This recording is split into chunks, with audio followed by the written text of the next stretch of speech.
considering it all. President Monson went 5 minutes over, so way to go with hanging with me because we just said, as soon as they go to black, we'll start. So we were just like waiting for them to finish the credits, for him to walk out, all that stuff. So great job.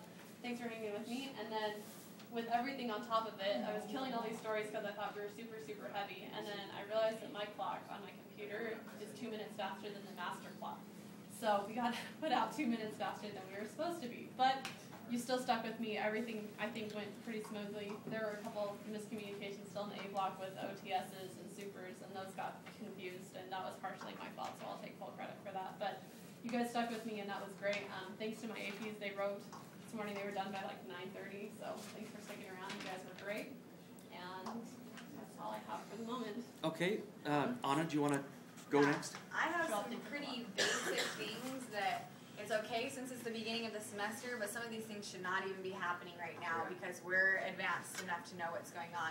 First of all, OTSs for girls go on their right shoulder, OTSs for guys go on the left. That's what caused a lot of our OTS problems, that we had the wrong OTS up, and then the executive producer, who was crazy busy, was trying to fix somebody else's mistake, which shouldn't have been her problem.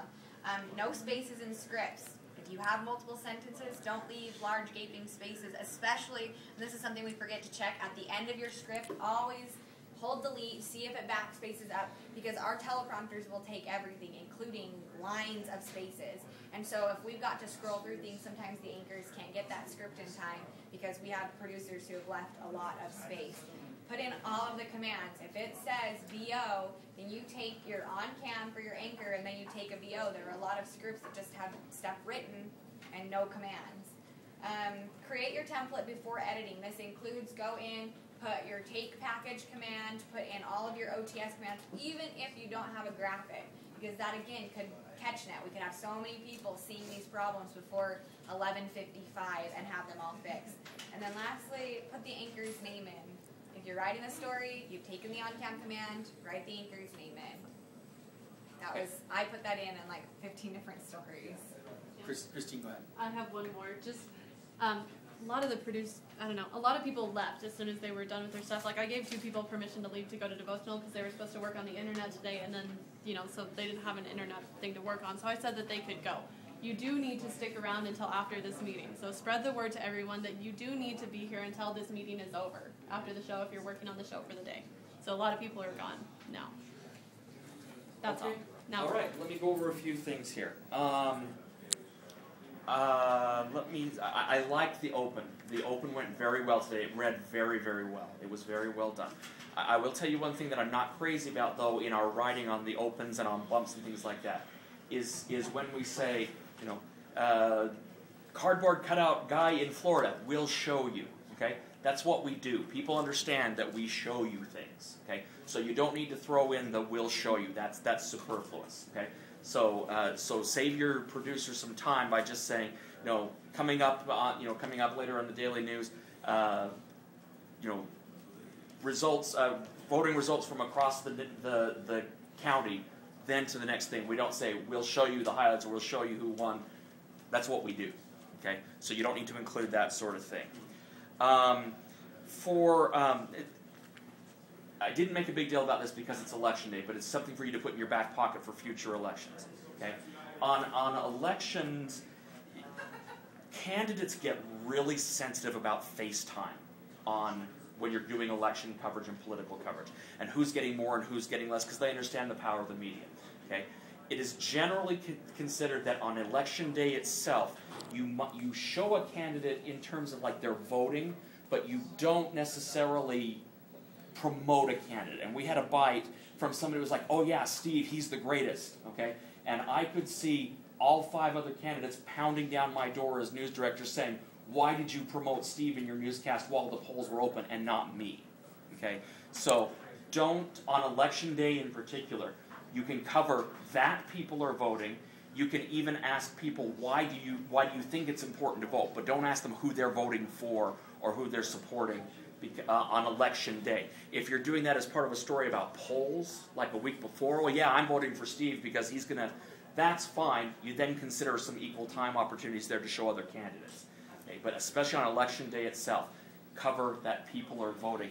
Don't do anything that could be considered a promotion for any one candidate over another one. Okay? just important for your back pocket.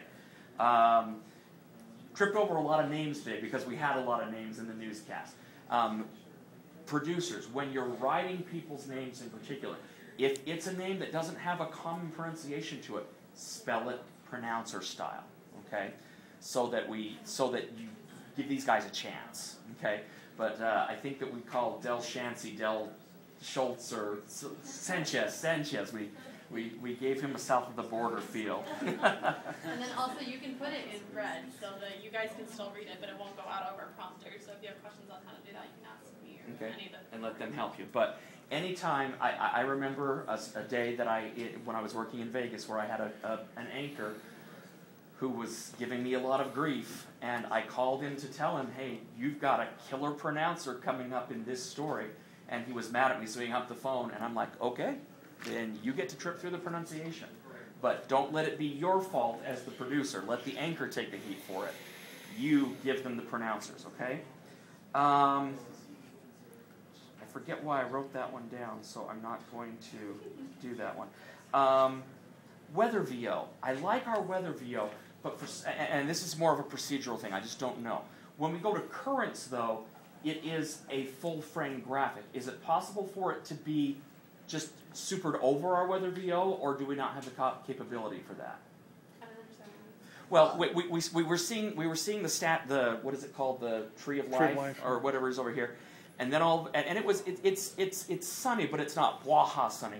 And then all of a sudden we go to Provo Currents, and it's this bright sunny picture.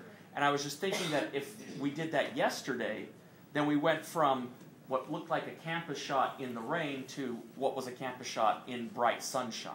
What that would You see what I mean? is a hot change, a lower third. Okay. And you would have each of your 3 bullet points. You generally have 3 bullet points, so we'd have it down on a super and then just hot change. I'm actually talking about the Provo Currents, not the. So you're going from like your weather shot to the first Provo Currents? He wants the weather shot and then the Provo Currents. What I'm wondering is if the Provo Currents can super over the weather video instead of a graphic. It might be something we have to work on behind the scenes, and I that's think fine. we'd have to like create a template for it or something like that. Well, Dale and I, last year, we worked on